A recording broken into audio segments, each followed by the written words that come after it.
আসসালামু আলাইকুম রহমতুল্লাহি তাআলা বারাকাতু। সম্মানিত বন্ধুগণ, যাহারা এই মুহূর্তে দেশ ও বিদেশ থেকে আমাদের ছোট্ট ভিডিওটুকুন দেখছেন, সকলকে ধন্যবাদ জানিয়ে আজকের মতন আমি খুবই গুরুত্বপূর্ণ কয়েকটি কথা সূরা হুজুরাত থেকে নিয়ে আসলাম। ব্যক্তিত্ব গঠনের ক্ষেত্রে কয়েকটি উপদেশ। আমাদের ব্যক্তিত্বটা সুন্দর করার ক্ষেত্রে আমরা কয়েকটা উপদেশ মেনে নিতে পারি। সকল উপদেশগুলো আমি সূরা হুজুরাত থেকে উল্লেখ করতে চাচ্ছি। আশা রাখি ভিডিওটুকুন যদি ভালো লাগে এই ভিডিওটুকুন অবশ্যই শেয়ারের মাধ্যমে অন্য ভাইকে জানিয়ে দেবেন। তা আসুন আমরা এক নম্বরে যে ব্যক্তিত্ব গঠন, যা আমাদের চরিত্র গঠন বা আমরা ভালো থাকতে পারি এ সম্পর্কে যে উপদেশটা, সেটা হচ্ছে আমরা উপহাস করব না। সূরা হুজুরাতের আয়াত নাম্বার 11। কাউকে দোষারোপ করব না। সূরা হুজুরাতের আয়াত নাম্বার 11। মন্দ নামে ডেকো না। সূরা হুজুরাতের 11 আয়াত। পিছনে নিন্দা করো না।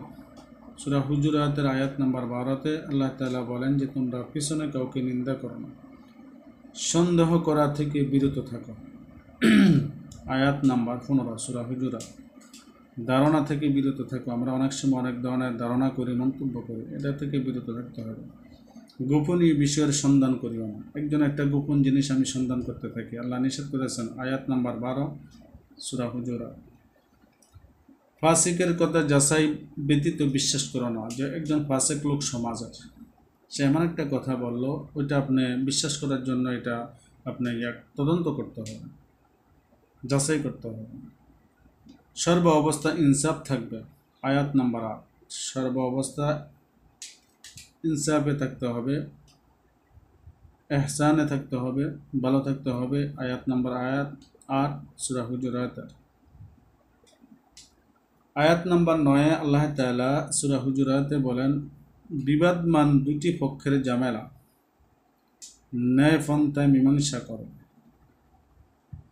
বন্ধুগণ, বুঝতে পেরেছেন সর্বশেষ যে কথাটুকু বলছে, এটা হলো বিবাদমান দুইটা পক্ষ বিবাদ করেছে, আর এটা আমরা কি করতে হবে? ন্যায় পন্থায় মীমাংসা করে দিতে হবে।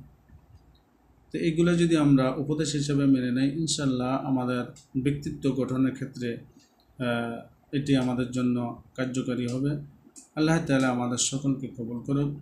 তো বন্ধুগণ, যদি ভিডিওটুকুন ভালো লাগে অবশ্যই, যদি ফেসবুক থেকে দেখে থাকেন ফলো করবেন, আর যদি ইউটিউব থেকে দেখে থাকেন অবশ্যই আমার চ্যানেলটিকে সাবস্ক্রাইব করবেন, আর বারবার শেয়ার করবেন, যাতে এই উপদেশগুলো অন্য ভাই জানে, শুনে, বুঝে আমল করতে পারে, সেভাবে জীবনটাকে গঠন করতে পারে। সকলে ভালো থাকবেন। আল্লাহ হাফেজ।